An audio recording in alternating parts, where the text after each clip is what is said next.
Welcome to Prose and Cons, a podcast by writers for writers, brought to you by Precipice Fiction. Precipice Fiction would like to acknowledge the people of the Eora and Durag nations as the original custodians and storytellers of the land this podcast was created on.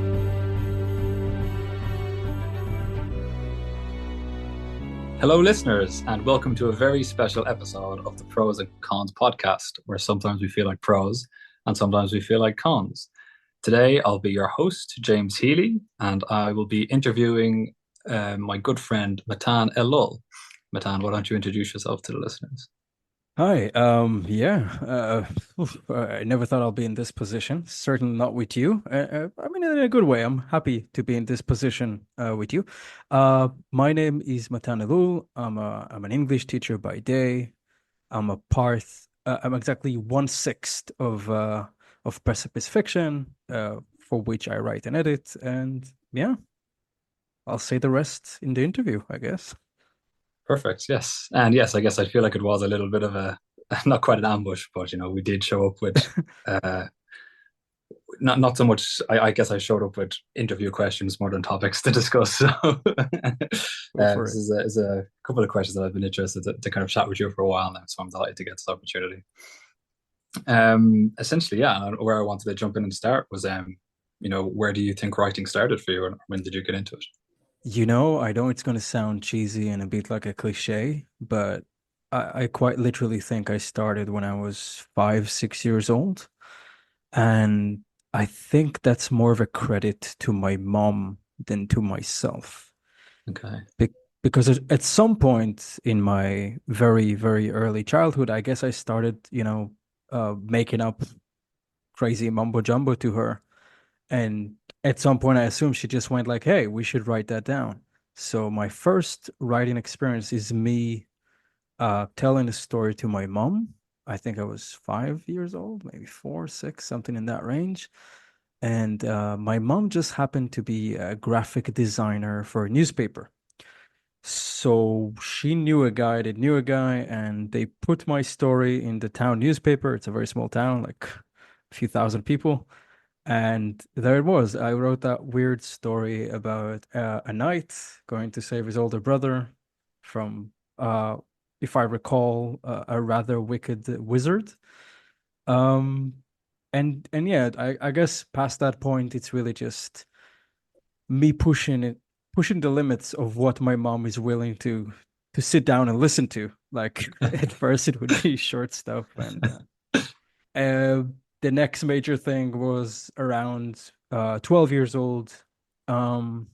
We had literature class in school, and I don't know how I got this crazy idea, but I thought, I'm just gonna write a story and tell my teacher about it and see what happens. And she decided to read it to the class. And I think that was a big moment for me, James. Like that it changed something. It made it real in a way, because suddenly it wasn't just my mother listening to stuff, but like a classroom of children. And yeah, from that point on, step by step, and now we're here. Excellent. And after school, when would you say was the first time that you sat down to write a story kind of your own volition, that wasn't maybe something that your mother was encouraging, or something that was maybe school mandated? Well, I think we'll call it that way. The first time I sat down to write a story in a mature, I'm gonna, send it out into the world kind of way, and not just show it to the people around me. I think it was quite late. It was maybe when I was 18 or 19. I was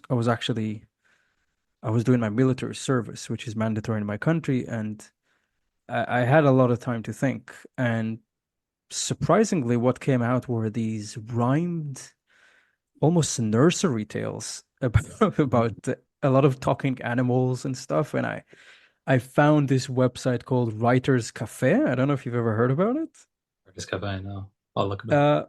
Yeah, and I don't know if it still exists, but yeah. So I started, publishing these very innocent stories, these rhymed, metered stories into that website, and just learning, starting to get feedback and it was pretty big for me. Um, I didn't publish under my name, but still, it was the first time I was, I guess, thinking about this in a serious way. Like maybe this is a thing I can actually do, and not just a weird thing I do for fun.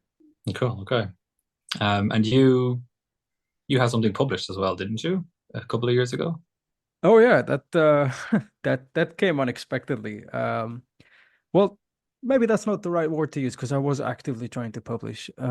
When I moved to Australia, I was 22, and James, I had this crazy idea that I'm just going to show up in Australia, and within 3 or 4 months, I'm going to have a book contract with preferably one of the big five.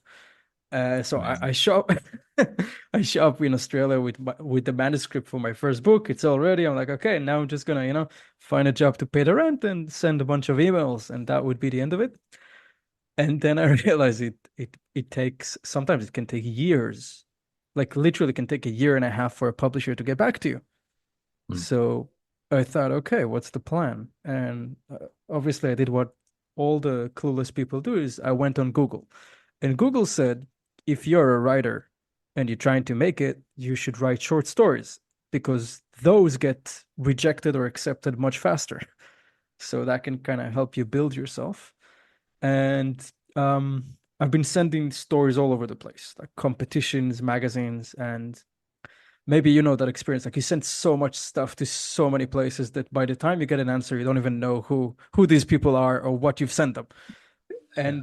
And I remember I was in college. I was taking some college seminars in Australia, and I get this email. Dear Matan, would be happy to publish your story. Here's $100. And I'm like, who the hell are these people? What story do they have? And I started going to my sent, to my sent inbox. Like, is that a thing? Like, Yeah. to see what have I sent these people? And it was a story called Our House, which was a horror story. Um, it's a story I actually read in parts in the writing group in Australia, the open genre writing group. And the place that has accepted it and decided to publish it was called Dimension 6. I think the editor is from Newtown. It's a Oh wow. nice, Okay. yeah, local Australian thing. It's a horror story. Um, in a nutshell, this guy has a wife that died a year ago, and at the beginning of the story, the wife is kind of coming up the stairs, and he shoots her, and basically every night she comes back to life and tries to kill him. That's Oh the my God. Okay. that's the story. Yeah. Nice. Very creepy. Yeah. It's definitely at home in the horror Yeah. section there. Do you find yourself mostly drawn to horror? And mostly that's what you're most comfortable in or what you most prefer to write? I know this is an interview, but I'm so tempted to turn this question on you. Um, I guess we both are, aren't we? Stick with you. Stick with you for now. Yeah. I Don't want to split guess. the listener's attention. Sorry. Okay, so here's the thing. I love reading horror, but I never loved it over the other things. Like I loved fantasy, sci-fi, horror, historical fiction. I read a lot of horror books, but it never felt like it's something that I read more than the other things, if that makes sense. Yeah, I had, like 4 or 5 Stephen Kings. I had Michael Crichton. Am I saying his name right? The guy who wrote Yeah. Jurassic Park. I had never let the right ones in. I had a bunch of them, but it never felt like a thing for me until I started to write short stories. And something about short stories, the functionality of horror as a genre just kind of felt right. There's something about that because let's be honest, a short story is like a short conversation, right? You got to get to the point quickly. And if you're a fantasy writer like me, a lot of the things I enjoy the most is the world building and, just crafting this massive behemoth of a world. And you can't do that in a short story. So I think that's what made me gravitate towards horror because I felt like in horror, you can kind of get to the point quickly. And as I found myself trying to, punch out these short stories one after the other because I wanted to send them all over the place, I kept finding myself, like coming up with these scary little stories because I found that they grabbed me immediately. Like when you think about a hook, right? The hook is so important when you're writing a story, and maybe 10 times as important when you're writing a short story or flash fiction. Like, the hook has to be so much sharper when it's something short. And I don't know, just the middle of the night, a few knocks coming down the stairs, like that just grabbed me. And I thought, and again, it might sound anticlimactic, but yeah, I think I write a lot of horror because it works well with the phase that I am in, which is just shooting as many short stories into the ether. So it's more that you favor short stories than horror, and it just happens to be that is the best way to tell or your preferred way to tell a horror story. That's excellent. Okay. So outside of the short story format, what do you normally like to write, or what do you find yourself writing or gravitating towards mostly? Sure. Okay. So I think we've discussed it in a few episodes, and imitation, the cliche, it's the highest form of flattery is imitation. I also think it's a very good way to learn your craft and to create your own voice. Maybe it sounds a little cheap, but even when you're a baby and you're learning the language, the first thing you do is you imitate mom and dad. And in a way, I think as writers, at least at the beginning, whether consciously or subconsciously, we kind of imitate the writers that we look up to. And when I first started writing, especially the big projects, I was imitating the big projects that I like to write. The foundational pieces of my Matan's literary canon, whatever that is. And naturally, what came out is like Harry Potter copycats and Lord of the Ring copycats. Like Yeah, that that okay. that's the two divergent branches of my creativity in my late teens and my early writing career.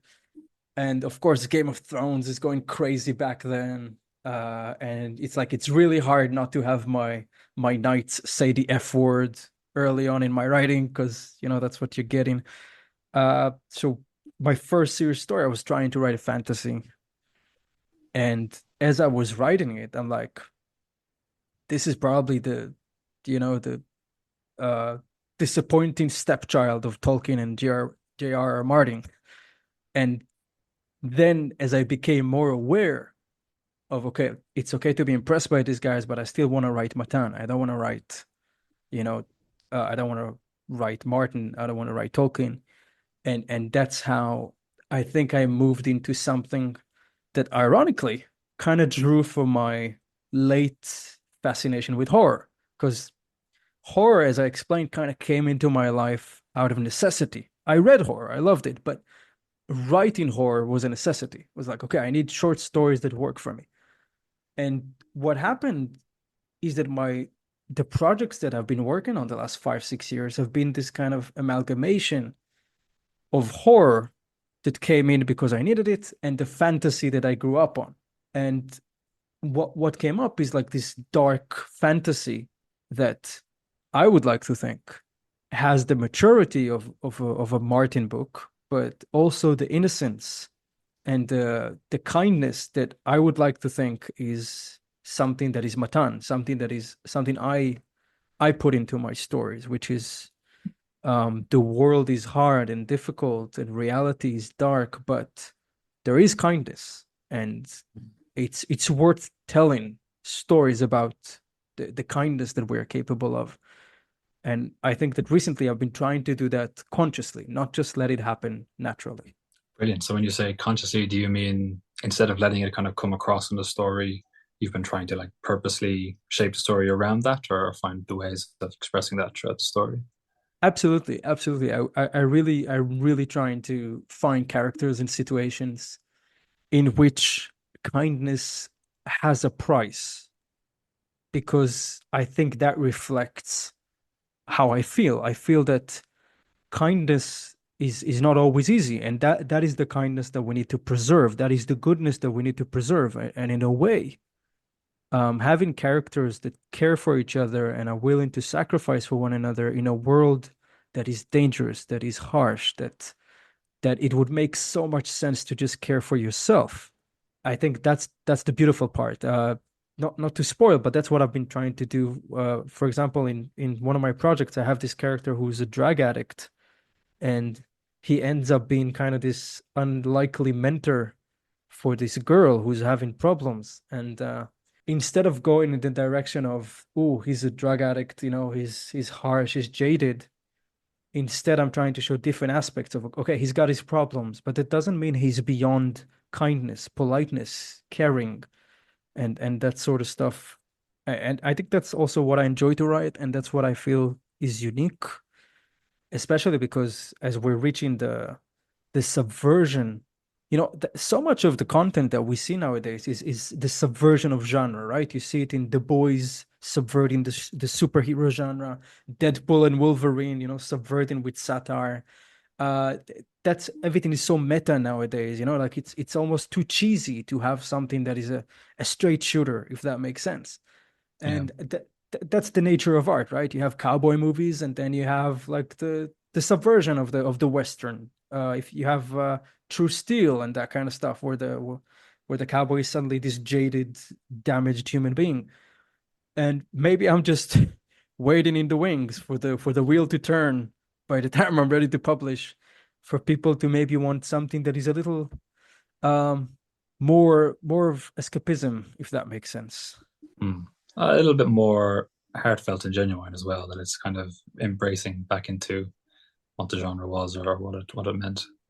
Yeah, I think that's wonderful. I think that's a wonderful. I'm certainly am finding I'm missing those kind of stories myself. So I think that time might be coming. And as well as that, I think it's a yeah yeah. As well as that, I think it's a wonderful message that you were describing there, with the kind of kindness, that the kindness has a cost, and that's why it should still be promoted. I think that's really beautiful. I would certainly say that I get that feeling off the characters that I've seen in your stories, that they definitely, there's a tremendous amount of humanity in them, despite some of the darker environments that they're in, and the dark plots that they're going through. They remain to be quite, just quite kind, generous people. So yeah, I think that's a good thing you're leaning into there, and I'm really enjoying it. Thank you. Another thing I wanted to ask you about your writing was that you predominantly write outside of your native language. Yes. Yeah. Ooh, where to start with that, Ben? Yeah. So, James, you've joined the writers group, I think, 2020, right? After COVID. Yeah, You've after missed, COVID. you've missed my early years. I joined a couple of years before you. And okay, so I was always good in English. I had high grades. I started writing in English back home before I moved to Australia. I was already writing in English. But there is something about living inside a language that cannot be replicated by anything else. I've read hundreds of books in English. I watched every possible kind of accent on any kind of TV show. And yet, until I was immersed in English, living in a crappy apartment in Haymarket, Sydney, I can't even describe it. So what would happen is that I would show up to the writers' meetings and I would have my stories. And what they would do is, like Jack and Helen specifically, because they're kind, they would just underline certain words I would use, and on top of them they would write WC, word choice, which basically meant the word you chose here is not incorrect grammatically, but it's weird. Like a native English speaker wouldn't use that word in that way. And sometimes it felt like a strength in that the writing could feel fresh because I just didn't know what were the cliches in certain situations. But in other times, it felt like, ooh, this really jumped out. And something that really helped my confidence, I think, is starting to teach English, because I always felt like I've learned the language, but it is such a deep well.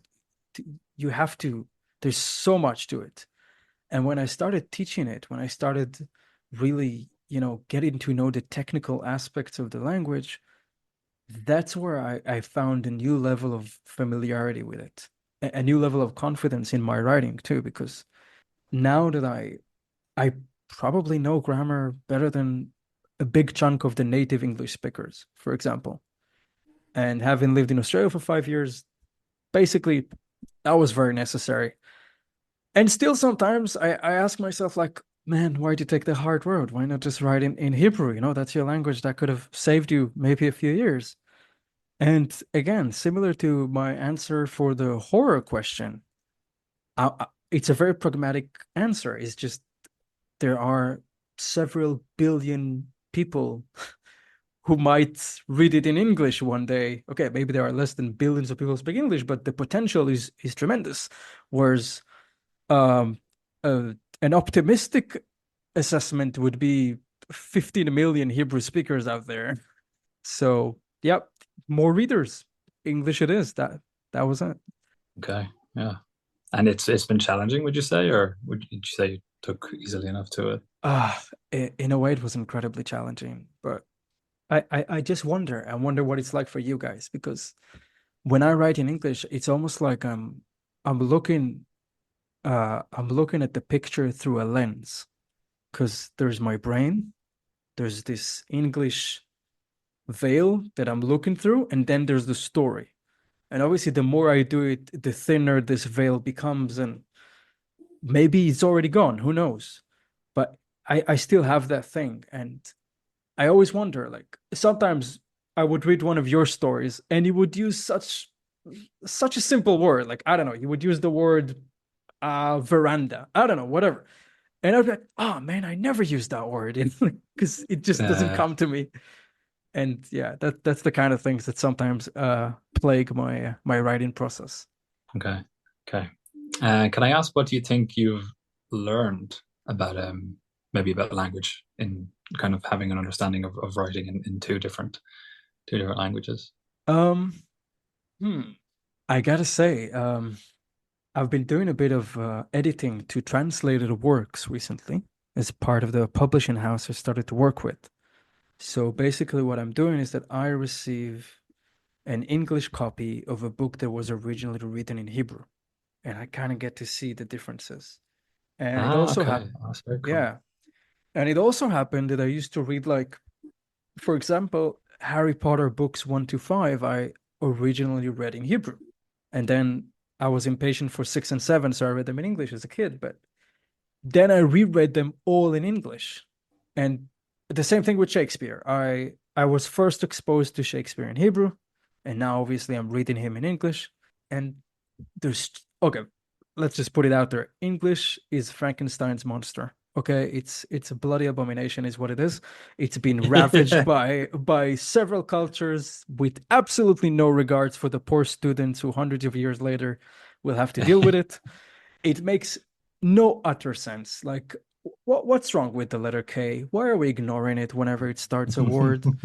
Uh, English phonetically is a freaking maze. Okay, but back to the translation thing, it's just like, with all that being said, all of my criticism of how English, the Vikings come, they change it, the Normans come, they change it. It's really a mess.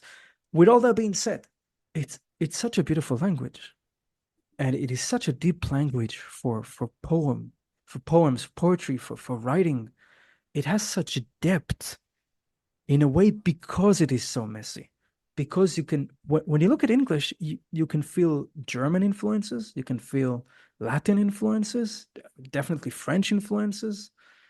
Maybe you, as an Irish person, you can also feel the Celtic influence. I don't know, because I guess it goes both ways, right? Like you kind of enforce the language goes to Scotland and Ireland. I guess it comes back in a way that's also a little different.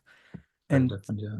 and it's just that messiness of the language. It's somehow it creates such beauty. And maybe I'm just brainwashed by Shakespeare, but the things you can do with it, holy crap. Like I just can't imagine that with Hebrew. And I I don't know if that's because Hebrew hasn't been used for 2000 years that much except for prayer. Like Mm. Latin, let's take Latin for example. Could you write Shakespeare in Latin and preserve the wittiness, the depth of language, the multiple meanings? I'm not sure because that language is so, how do we call it? It's got a purpose, and that's what it's used for, right? It's used for prayers, and uh I'm not sure what else, to be honest. And in a way, that's kind of how Hebrew felt until very recently.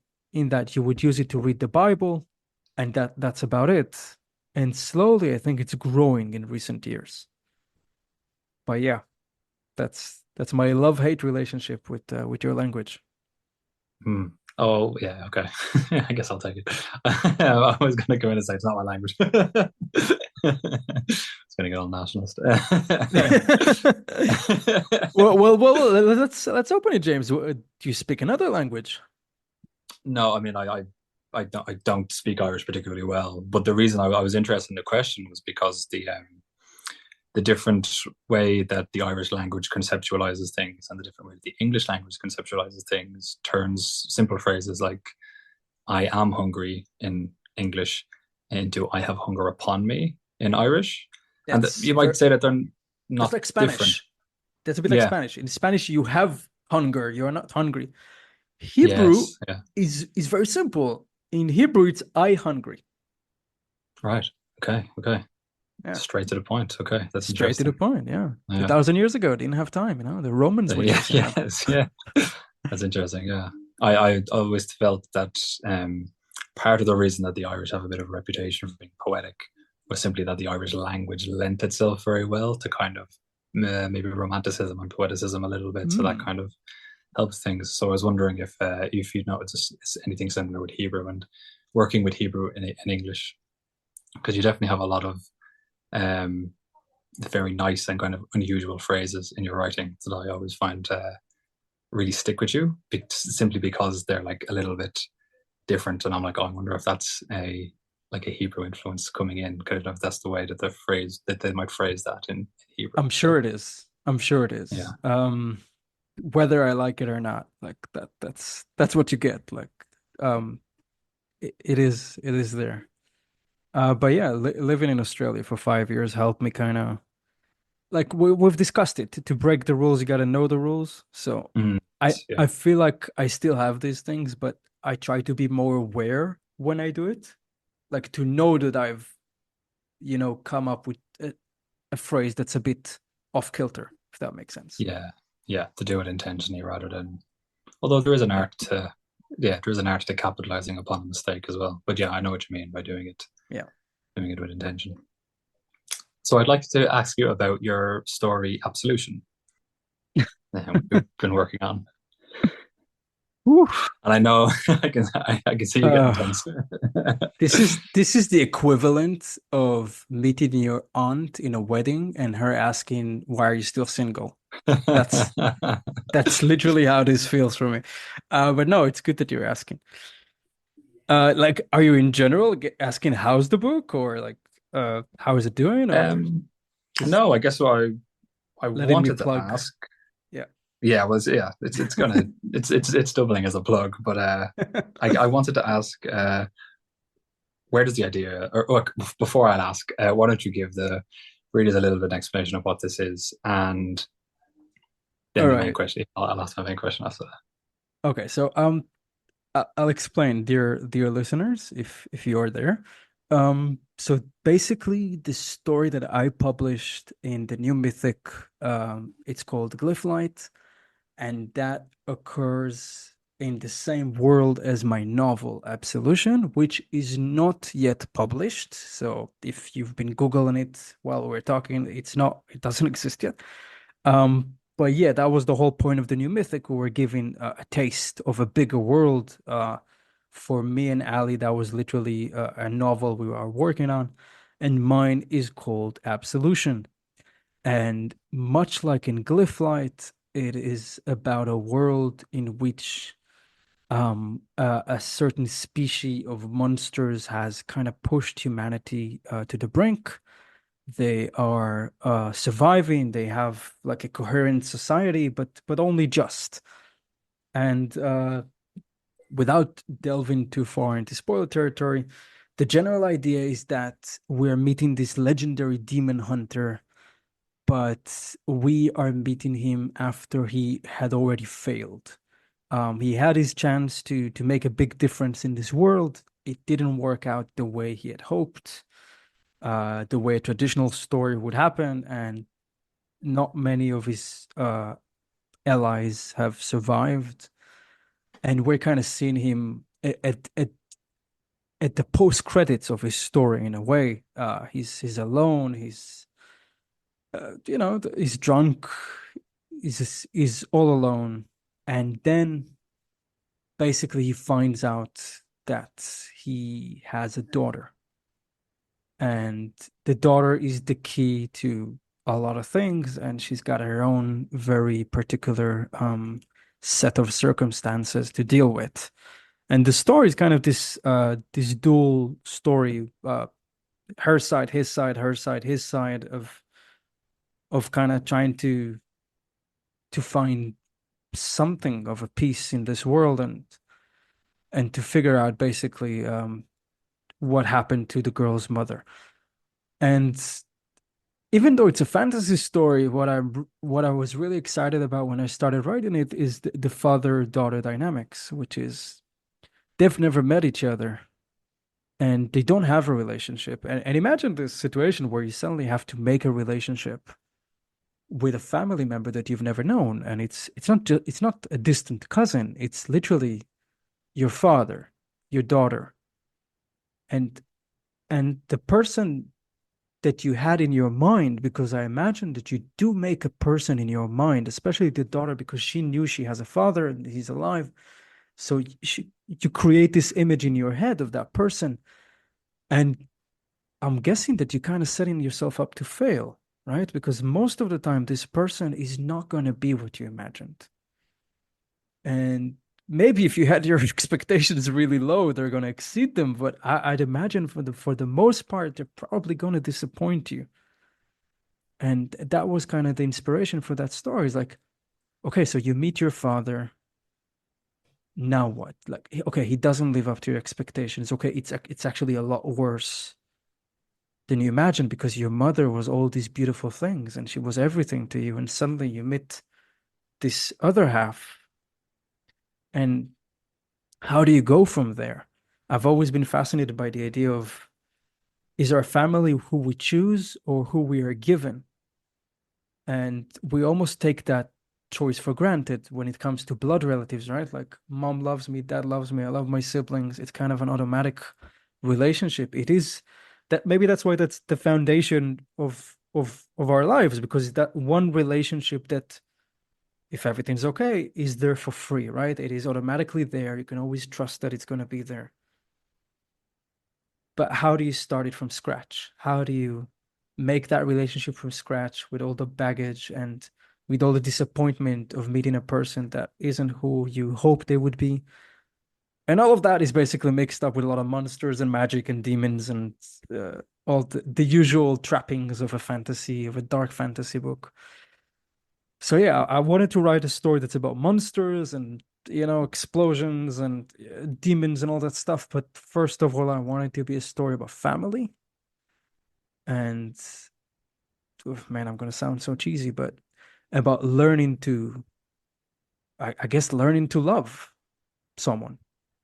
Wonderful. That's wonderful, yeah. And that kind of came about through the process of writing it. Is that correct? It kind of wasn't part of that's what came Yep. up. Okay. Yeah. That's very cool. Very, very cool. Okay. Can I ask then, when did this start, or when did you start writing this? With the caveat of like, is Okay. this a story that has been with you a while? All right. It's like you don't ask a woman her age, and you don't ask Matan when he started working on a project. I started in June 2019. We're in August 2024. And I can pull out the C word. I can say, COVID. But is that an excuse? It isn't. The first 2 years of my process have been extremely productive. Probably got to 70,000 words, 80,000 words within the first year and a half, 2 years. And ever since, me and my wife, again, here's me with the excuses. Me and my wife we relocated back to Israel, and it's been eventful to say the least. But okay, listeners, I'm taking the optimistic route. Just because I didn't have time yet doesn't mean I'm giving up. I am going to finish this book. I'm going to finish it the way I want to. I already know how I'm going to finish it. I already have it mapped out. I'm very close to finishing it. It's not that far. And I will, but with school and everything that's happening, I'm not really sure how close that's gonna be. It kind of feels like when I have the time to do it, it's not gonna take long. It's not that I'm chipping every day, you know. It's like most of the time I'm not touching it. I've been writing Glyphlight in the meanwhile. I've been writing a lot of academic papers in the meanwhile. But yeah, I'm not gonna put a date on it, but it will be finished. After the new Mythic 2, whatever that's gonna be called, but it will be finished. I Excellent. hope I think that's there's a lot to be. I think there's a yeah. lot to be said for those periods of kind of working and then taking a break and working and taking a break. Because you can find a story can change and a story can develop and a story can kind of grow with you. Do you find that that's happening? It sounds like that is what's happening with Absolution as well, that it kind of started as one thing and it's kind of formed into something else along the way. Glyphlight was a great experience for Absolution because suddenly I was kind of looking at a different point of that world, and again, it's gonna sound cheesy again, but it kind of taught me things about the world that I didn't care to check before writing Glyphlight. And going back to Absolution, I feel like I'm more familiar with this world I created. And obviously, as you grow and your writing style change, it's always scary when you're working on the same manuscript for a long time. You're like, okay, is literally my prose going to sound the same? It's been like X amount of time. Like, do I still write in that way? Do I use the same similes? Do I use the same mannerisms with the characters? So every time I do go back to it, it's quite expensive, but I print the whole thing. um, which is Oh at the wow, moment is like, okay. yeah, Wow. I print the whole thing, pay a few hundred shekels for it. That's uh, convert it on Google, guys, if you really want to. But and yeah, I really am like I reintroduce myself to Absolution whenever I decide to pick it up. And sometimes these periods are like, okay, I reintroduce myself. I spend a few days or a week or two reading it, and then I might just push forward like 5,000 words and then drop it again. But when I do come back, that's what I'll do again. Because it honestly, it's stuff like literally remembering the story well enough to continue it. At times, I wonder, like, look at the guys like Patrick Rothfuss and George Martin, and I sometimes I look at them like they take years writing their novels, and I'm sure that it's a bit similar to our process where you drop it, you come back, you drop it, you come back, and like you kind of have to revert to whoever you were when you were writing that story, if that makes sense. Yeah, yeah, it does. If it makes you feel any better, there's a story I picked up writing probably in 2009, and tried to write it for a year, put it down for a couple of years, tried to write it for a couple down for years. So yeah, Let's go. I think you're doing fine when feeling 2019 was a little while ago. Um, that's fascinating. And how do you find when you do try to go back and try to be like, what was the mindset of at the time? What was it? Who was that person? Do you find that difficult to pick back up, or do you find it easy, or do you find? Um, I'm gonna, what do you say? Here's my English as a second language showing up. Am I gonna toot my own horn or am I gonna hoot my own horn? To think, yeah. Okay, so I'm gonna toot whatever that means. I'm gonna toot my horn right now. And I'm gonna say Absolution is maybe the first project where I would reread it months later and I would absolutely love it. And in most of my rereads, I don't cringe nearly as much as I would with some other past projects. And so far, knock on wood, going back into it has been quite easy because it's, yeah, I reread it, I like it, I get back into it. And you know that, and maybe some of the listeners too, I'm a deeply fanatic architect when it comes to my books and stories. So there are whiteboards, there are sticky notes, there are piles of Excel documents with all this stuff. Honestly, that's really much of the fun for me when I know I'm going to go back to writing is just to jump into the Absolution folder and just like, these Wikipedias that some TV shows have, and you just find yourself reading the lore for, I don't Yeah. know, Lost, Breaking Bad, One Piece, whatever.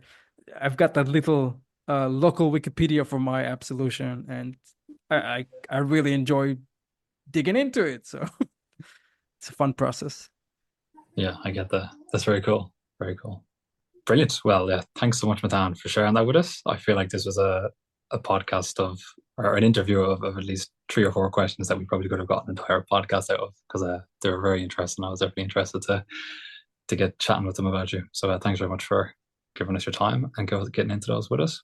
Thank you, James. I really enjoyed this. I hope the listeners found at least some of it interesting, and be prepared, coming right back at you at the near future. No worries. I look forward to it. Good. Thanks very much, listeners, for joining us for another episode of Pros and Cons. We hope you've enjoyed this, and be sure to sign in or to check in with us in a week or so when Matan will be doing his episode on short stories, which I'm sure will be extremely fascinating.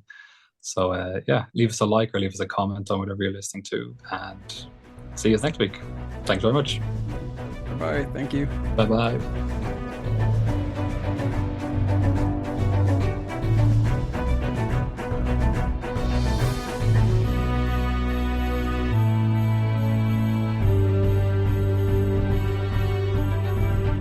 You're listening to Pros and Cons, the Precipice Fiction podcast.